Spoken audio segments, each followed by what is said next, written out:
The sun dipped low on the horizon, painting the sky with hues of orange and purple. On a desolate stretch of highway, the rhythmic chirping of crickets was interrupted by the faint sound of an engine sputtering. A sleek black car stood at the side of the road, its hood popped open, steam billowing into the cool evening air. Inside the car sat a woman, her face taut with worry, frantically scrolling through her phone for roadside assistance. Miles away from civilization, her signal was weak, and her hope was fading fast. Just then, a dusty pickup truck approached, its headlights cutting through the growing darkness.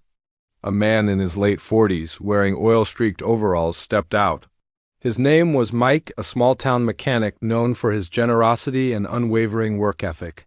As he walked toward the stranded vehicle, his boots crunched on the gravel, and his weathered face softened with concern. Little did he know, this chance encounter would change both their lives forever. Mike had spent his entire life in the quiet town of Willow Creek, where everyone knew everyone. He ran a modest auto repair shop that had been passed down through generations. Though the shop barely made ends meet, Mike's heart was as big as the sprawling countryside that surrounded the town. He often repaired cars for free for those who couldn't afford it, earning him the respect and love of his community. But life hadn't been easy for Mike. He was a widower, having lost his wife Sarah to cancer 5 years ago. The grief of her absence lingered like a shadow, and his only solace was his work. His evenings were spent tinkering with engines, the hum of tools filling the void left by her laughter. He had no children, and his small circle of friends often worried about his lonely existence. Despite his struggles, Mike never turned his back on anyone in need. His father's words echoed in his mind. Son, no matter how tough life gets, always lend a helping hand. You never know whose life you might change or who might change yours. As Mike approached the woman's car, she stepped out cautiously. Her designer clothes and polished demeanor were starkly out of place against the rugged backdrop. She introduced herself as Claire, a business executive on her way to an important meeting in the city. Her voice trembled as she explained the situation. I think the radiator's blown, she said. Gesturing toward the steaming engine, Mike nodded, his practiced eyes quickly assessing the damage.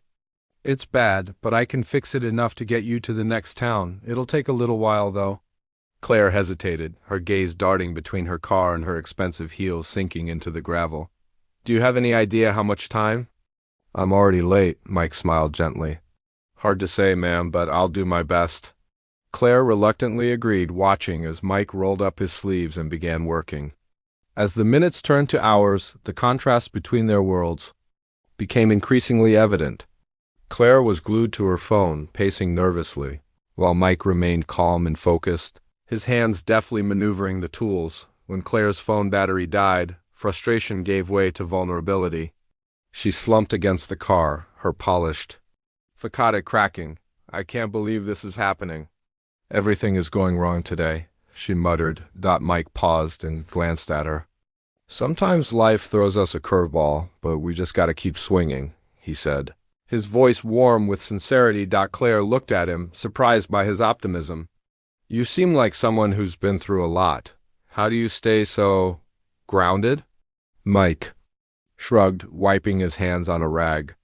Guess it's just how I was raised. Helping others helps me too. Makes the tough times feel a little lighter. As Mike finished patching up the radiator, Claire's curiosity grew. She found herself asking about his life, his work, and his town. Mike's stories painted a picture of a man who had endured hardship but never lost his sense of purpose. He spoke of his late wife with a tenderness that brought tears to Claire's eyes. She was my rock, he said, his voice thick with emotion. Losing her was the hardest thing I've ever faced. But I know she'd want me to keep going, to keep making a difference in whatever small way I can. As the hours wore on, the two began to bond over their shared humanity. Claire opened up about her own struggles, the pressure of her high-powered career, the loneliness of success, and the longing for something more meaningful. It sounds like you've got everything, Mike said, tightening the last bolt. But sometimes the things that matter most aren't things at all. Claire's eyes widened, and she nodded slowly, absorbing his words. Just then, Mike stepped back and announced, "All set. It'll hold until you reach the next town, but you'll need a proper repair soon." Grateful, Claire insisted on paying him, but Mike refused. "I don't do this for money," he said. "Just promise me you'll pay it forward someday." Claire's expression softened. "You're an incredible person, Mike. Thank you." As Claire prepared to leave, she handed Mike her business card. "If you ever need anything, call me," she said. Mike chuckled. "I appreciate it, but I'm not much for city life. You take care now." A week later, Mike was back at his shop, working on an old pickup truck when a sleek black car pulled into the lot. He squinted, recognizing the vehicle, but not believing his eyes. Claire stepped out, accompanied by two men in suits. "Claire?" Mike asked, wiping his hands on his overalls. "What brings you back here?" Claire smiled, her eyes sparkling with excitement. "I couldn't stop thinking about what you said about making a difference, so I did some research." "Do you know who my father is?" Mike shook his head, confused. "He's the CEO of Ridge Motors, one of the largest automotive companies in the country," she revealed. "And I'm the vice president." Mike's jaw dropped. "You're kidding," Claire laughed. "Nope, and we've decided to invest in your shop. We want to expand it, turn it into a community hub for affordable repairs, and create jobs for folks in Willow Creek." Mike's eyes filled with tears. "I don't know what to say." "Say you'll let us help," Claire said, extending her hand. Over the next few months, Mike's shop underwent a transformation. With Ridge Motors' support, it became a state-of-the-art facility that retained its small-town charm.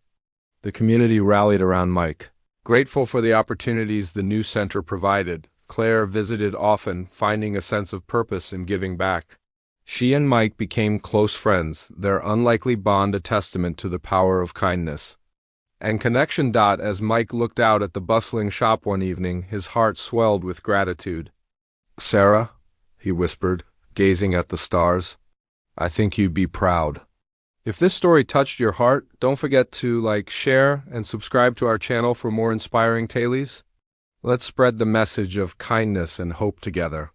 See you in the next story.